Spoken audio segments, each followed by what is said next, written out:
Hello everyone, welcome back to another video. कल Fed का rate cut decision आया and as expected by the market, जो कि 97% certain था कि 25 बीपीएस का रेट कट होने वाला है, 25 बीपीएस का रेट कट ही हुआ। नाउ एक्स पे कुछ लोग कह रहे थे कि भाई 50 का भी हो सकता है, लेकिन उसके चांसेस बहुत कम है। नाउ मैंने आपको कल की वीडियो में बताया था कि भाई रेट कट होना मार्केट के लिए हमेशा बुलिश नहीं होता है, specially in the short term. मैंने आपको एग्जांपल्स दिखाए थे कि किस तरीके से जब बहुत ही ज़्यादा एक्सपेक्टेड रेट कट होता है तो मार्केट ऑलरेडी रैली कर चुका होता है एंड रेट कट्स के न्यूज़ के बाद सेल द न्यूज़ इवेंट होता है और मार्केट में डंप आता है। तो वैसा ही हमें कल भी देखने को मिला। जैसे ही रेट कट का डिसीजन आया, we saw big spike come up and वो था मार्केट को ट्रैप करने के लिए, एंड उसके बाद बहुत बड़ा एक डंप देखने को मिला।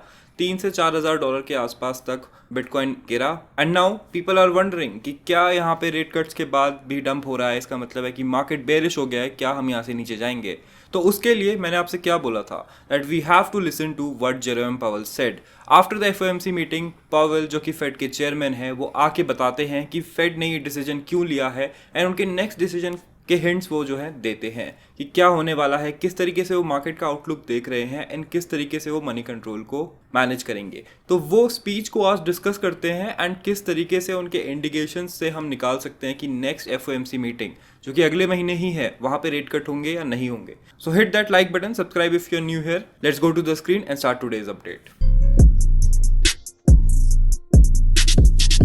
तो स्टार्ट करते हैं बिटकॉइन के ही डेली चार्ट से। कल मैंने आपसे डिस्कस किया था कि इस टाइप का ब्रेकआउट पैटर्न बन रहा है एंड अगर डेली में इसका ब्रेकआउट हो जाता है तो we can see the market going to 98 से लेके 100K का area, which will be the area for the TP, जो कि इसके ब्रेकआउट पे अगर होता तो हम लॉन्ग लेते। बट सिंस ब्रेकआउट नहीं हुआ, we did saw market try and market went all the way up to 94,400, लेकिन उसके बाद मार्केट फिर से नीचे गिरा एंड 3 से 4 हज़ार डॉलर मतलब अराउंड 89,500 तक जो है मार्केट जाके रुका। नाउ इसके बाद मार्केट में इंटरेस्टिंग चीज़ें होती हैं, मार्केट जो है हल्का सा बाउंस करता है एंड क्रिप्टो इन्वेस्टर्स को और ज़्यादा कंफ्यूज कर देता है। तो थोड़ा सा हम अगर 1 आवर के टाइम फ्रेम पे देखते हैं तो एग्जैक्टली जब फेड का डिसीजन आया तब क्या हुआ, वहां से आपको थोड़ा आइडिया लगेगा कि मैंने कल की वीडियो क्यों बनाई थी। तो अगर आप चार्ट्स पे देखोगे तो यहाँ पे फेड का रेट कट डिसीजन आता है, हम देखते हैं मार्केट यहाँ पे अच्छा खासा पंप करता है, 94,400 तक जाता है एंड देन एक ही कैंडल में सेल ऑफ हो जाता है और मार्केट गिर जाता है। थोड़ा सा अगर आप और इसको क्लोजली स्टडी करते हो, दिस इज द कैंडल जिसके बारे में हम बात कर रहे हैं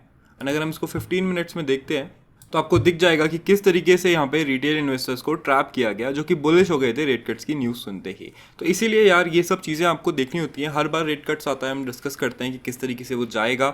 यूजुअली रेट कट्स के टाइम पे ट्रैप ही होता है, अगर नेगेटिव आता है तो नीचे ट्रैप होता है, पॉजिटिव आता है ऊपर ट्रैप होता है। अब बात करते हैं कि यार फेड के डिसीजन के बाद जो स्पीच हुई उससे हमें नेक्स्ट रेट कट्स के बारे में क्या जानने को मिलेगा। बिकॉज मानो ना मानो, चाहे आप जानो ना जानो, लेकिन मार्केट को ये रेट कट डिसीजन हमेशा इम्पैक्ट करता है।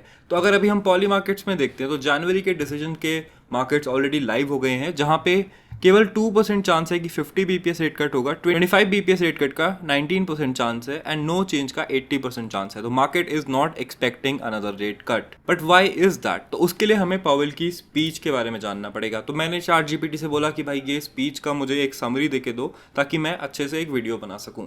तो यहाँ पे ये समरी हमें दी है, लेट्स टॉक अबाउट इट एक पॉइंट बाय पॉइंट बेसिस पे। तो सबसे पहले तो फेड ने रेट कट किया 25 BPS, which is around 0.25%। This was the third rate cut in a row, जिसका मतलब है कि लगातार रेट कट्स होते गए एंड टोटली 0.75% जो है हम डाउन है on the interest rates, which is good for the market, क्योंकि इसका मतलब होता है कि आप इजीली जो है मनी बोरो कर सकते हो, विच increases the money supply in the market. Powell ने बोला है कि उन्होंने एक balance of the rate cuts जो है अचीव कर लिया है, जिसके कारण इन्फ्लेशन भी ज़्यादा तेजी से नहीं बढ़ रहा है और स्लो डाउन भी नहीं हो रहा है मार्केट में with limiting money supply.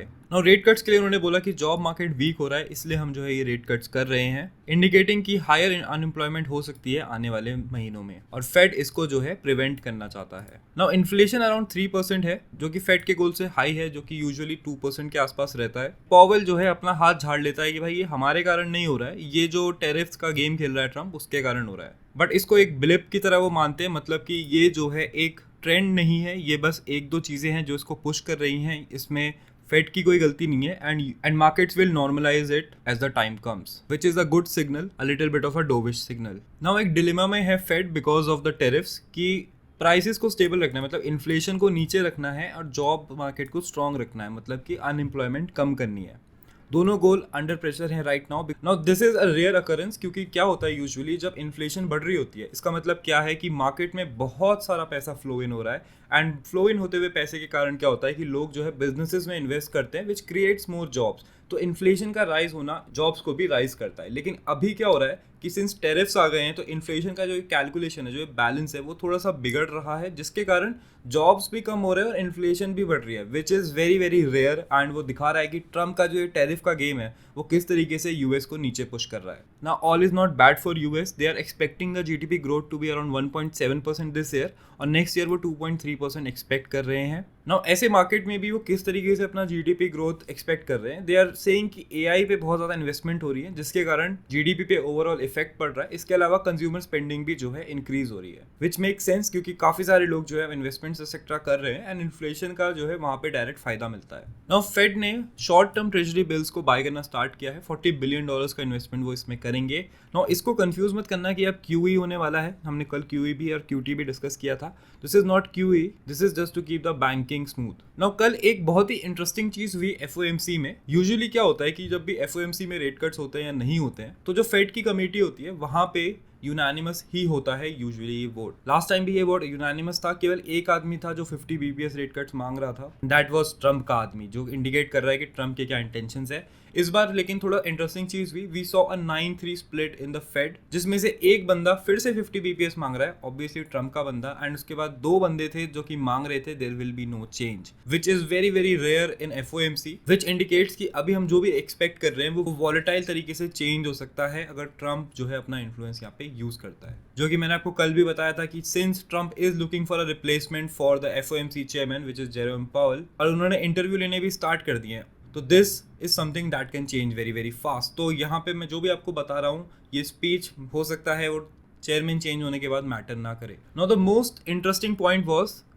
Pavel का जो की मैसेज था, that is we are done with big moves, now we wait and watch. इसका मतलब है कि हम जो है रेट कट शायद अब ना करें, कोई प्रॉमिस नहीं किए गए हैं यहाँ पे रेट कट्स के, और जो उन्होंने बोला है कि इन्फ्लेशन भी हमने अंडर कंट्रोल कर ली है, एंड हम जो है अपने सेट पाथ पे हैं, एंड जो भी आउट ऑफ कंट्रोल आपको दिख रहा है वो टेरिफ्स के कारण हो रहा है, एंड टेरिफ्स जैसे ही हट जाएंगे वो इन्फ्लेशन आउट ऑफ कंट्रोल होना भी बंद हो जाएगा, which means no rate hikes expected but also no guaranteed cuts. Now इसका इन्वेस्टर्स ट्रेडर्स के लिए क्या रेलिवेंस है? तो शॉर्ट टर्म बुलिश है, Fed is cutting not hiking, तो ये short term bullishness already market देख चुका है।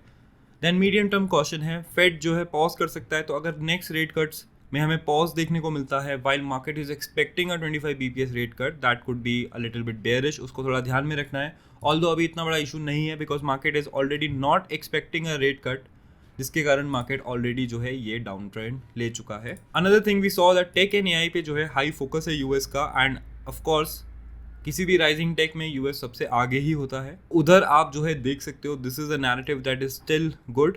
Now what it means for your crypto investments, इसके बारे में थोड़ा सा बात करते हैं। तो अगर हम देखते हैं यूएस मार्केट्स को सबसे पहले, बिकॉज उसी को फॉलो करता है क्रिप्टो, अगर US markets are going up then crypto is also going up and vice versa. अब अगर हम देखते हैं यहाँ पे यूएस मार्केट्स, तो they went up then they went down, जैसे ही रेट कट्स के एक्सपेक्टेशंस लो हुए, then again it went up, and कल जो है फिर से ये डाउन रहे। Now here I told you that हमेशा जो है बुलिश नहीं होता है Fed rate cuts, and you should be very very careful how you trade. अब आप देख सकते हो that market did go negative, and जब रेट कट्स होने के बाद नेक्स्ट रेट कट्स का प्रॉमिस नहीं होता है, तो स्पेशली हम ये मार्केट करेक्शन देखते हैं। तो अभी आपको मार्केट में थोड़ा सा बेयर स्टैंस लेना पड़ेगा जब तक मार्केट जो है दोबारा से एक ऑल टाइम हाई के लिए पुश नहीं करता है, मतलब US market all time high के लिए पुश नहीं करते हैं, क्योंकि अभी जो है हम एक इंपॉर्टेंट सपोर्ट पे which is moving average support, and अगर आप देखोगे तो मूविंग एवरेज धीरे धीरे डेली में नीचे पॉइंट कर रही है। तो यहाँ पे अगर यूएस मार्केट्स आज वेरी नेगेटिव क्लोज हो जाता है, तो वो थोड़ा सा रिस्की हो सकता है आपकी क्रिप्टो इन्वेस्टमेंट्स के लिए।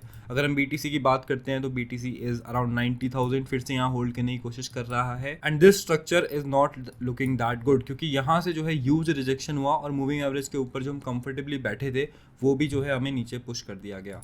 अगर हम वीकली में देखते हैं, वीकली में हम ऑलरेडी जो है नेगेटिव थे because we were under moving average, तो यहाँ पे आप देख सकते हो कि वो भी जो है यहाँ पे पूरा का पूरा जो अप मूव था वो सेल ऑफ हो गया है। बात करते हैं अगर हम इथीरियम की, तो इथीरियम में थोड़ा बहुत हमें बुलिशनेस दिख रही है। अगर आप बीटीसी वर्सेस इथीरियम देखो तो इथीरियम अभी ज़्यादा स्ट्रॉन्ग है, इसके पैटर्न्स भी ज़्यादा अच्छे हैं, एंड इसने जो है कल भी बहुत अच्छा मूव मारा। वी वेंट ऑलमोस्ट 3445 तक जब वो स्पाइक आया था मार्केट में, एंड देन अभी जो है हम अराउंड 3100 के आसपास स्टेबलाइज है। नाउ कल की वीडियो अगर आपने देखी होगी तो मैंने आपसे क्या बोला था दैट जब मार्केट जो है पंप करेगा, जब मार्केट फैटी रेट कट्स के बाद पंप करेगा तो मैं उस पंप को शॉर्ट करूंगा डिपेंडिंग ऑन कि वो कहाँ तक पंप करता है।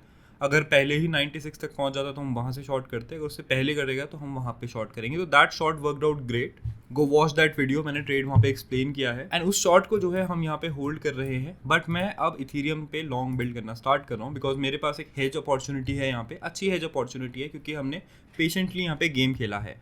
अगर हम यहाँ पे इथीरियम पे एक लॉन्ग अच्छा सा बिल्ड करते हैं that can give us good returns, and मैं वो लॉन्ग बिल्ड करूंगा फ्रॉम $3200 to $3000 का रेंज, एंड मैं वो लॉन्ग बिल्ड करूंगा और दिस सपोर्ट एरिया, एंड मेरा एसएल होने वाला है अंडर 3100, मतलब डेली क्लोजिंग जैसे ही 3100 के नीचे होती है हम वो लॉन्ग को बंद कर देंगे, लॉस ले लेंगे, एंड उस टाइम पे बिटकॉइन के शॉर्ट से जो हमें प्रॉफिट आ रहा है वो हमारा लॉस थोड़ा सा कवर कर देगा।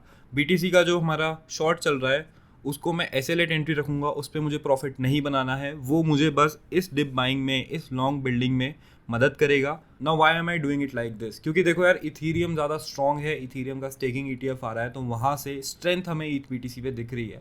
इसका मतलब है कि अगर हम इथीरियम के लॉन्ग को होल्ड करना चाहें तो वो हमें ज़्यादा अच्छा रिटर्न दे सकता है versus a BTC short right now. Unless the SL on Ethereum long gets hit then इसका मतलब है कि बीटीसी अब गिरता ही रहेगा एंड वहाँ पे हमारा शॉर्ट हमें प्रिंट करके देगा। तो मैं थोड़ा सा यहाँ पे ईथ की साइड पे ज़्यादा बुलिश हूँ, थोड़ा मेरा पार्शियलिटी उधर है, एंड सिंस हमारा शॉर्ट जो चल रहा है वो एसएलएट एंट्री हो जाएगा तो वहाँ से मेरा रिस्क भी जो है मैंडेट हो जाता है। मतलब कि अगर यहाँ से बीटीसी पंप करता है, मेरा एसएल लेता है शॉर्ट पे, तब तक इथीरियम मेरा इतना तेज पंप करेगा कि बहुत ज़्यादा प्रॉफिट देगा। तो this is how I am structuring my trade. बाकी कैसी लगी video do comment down below. Thank you for watching, I hope आपको वीडियो अच्छी लगी होगी, कुछ नया समझ आया होगा। अगर आ गया तो please hit the like button, subscribe if you new here, join our Telegram channel for faster updates and I will see you in the next one. Yeah, I got my gat all loaded like I'm going to war.